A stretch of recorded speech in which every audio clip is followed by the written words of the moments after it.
Kaalam ni Solomon 8.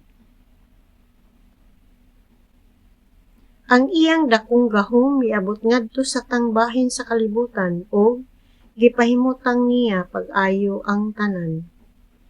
Gihigugma ko ang kaalam, gitinguha ko siya niadtong batan-on pa ako o gusto ko siyang pangasawon.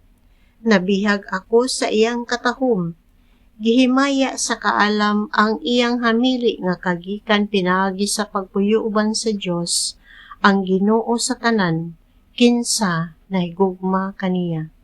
Nahibalo siya sa mga misteryo sa Dios ug nagtabang sa iyang pagabuhaton. Maayo ba ang paghupot ug mga bahandi niining kalibutana? Wala nay makapahimo kanimo nga mas adunahan kaysa kaalam nga maoy nagpalihok sa tanan. Mapuslanon ba ang paghupot sa kahibalo? Wala nay mas maayo kay sa kaalam nga naghatag og gitsura sa tanan nga mga butang nga ania sa kalibutan. Nahigugma ka ba sa hustisya?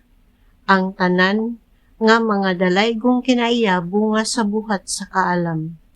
Ang hustisya ug ang kaisog, ang pagbugong sa kaugalingon ug ang pagpanabot.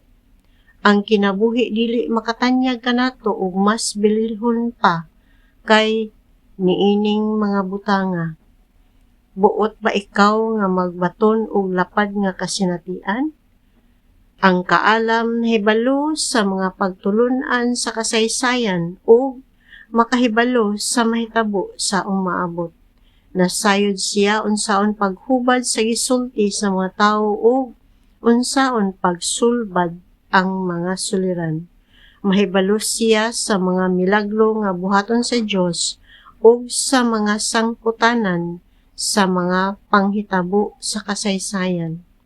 Busa nakahukom ako sa pagdala sa kaalam ngadto sa amo aron magpuyo kini uban kanako. Kay nahibalaw ako nga naghatag siya kanako sa maayong tambag ug magdasig kanako sa mga panahon sa kasamok ug kaguol.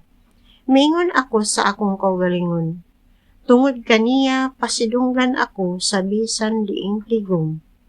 Ang mga tigulang magtamod kanako bisan kun ako batan-on pa.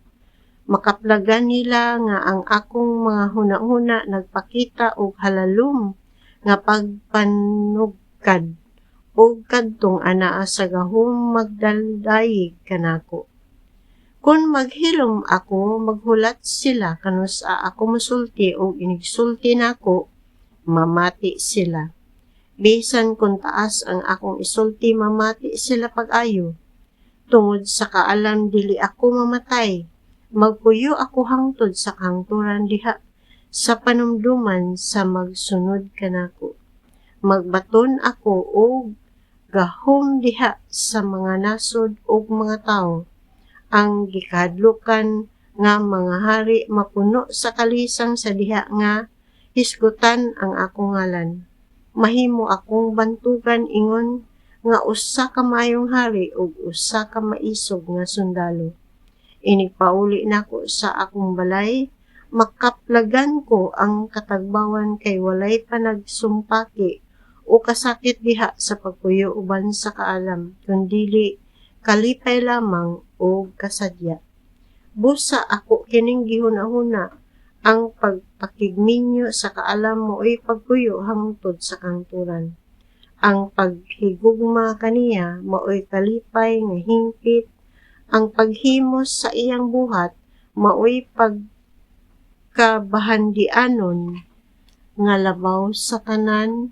Ang pagpakiguban kaniya mao'y pagbaton sa husto nga panghukom ug ang pagpakigsulti kaniya mao'y pagkadungganan.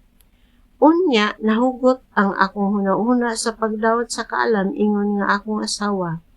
Bisan sa bata pa ako dalaygon nang daan ang akong kinaiya. Bulahan ako nga nakadawat og usa ka maayong kalag o gihatagan ako og usa ka maayong panglawas tungod kay maayo naman ako. Bisan paniana nakaamgo ako, nga dili gayud ako makadawat sa kalam gawas kun ang Dios maghatag niini kanako ug ang kasayuran nga ang Dios lamang ang mohatag niini kanako mao'y usa ka timaan sa pagsabot. Busa nagampo ako ug nangaliyo ko sa Ginoo sa tibuok kong kasing-kasing.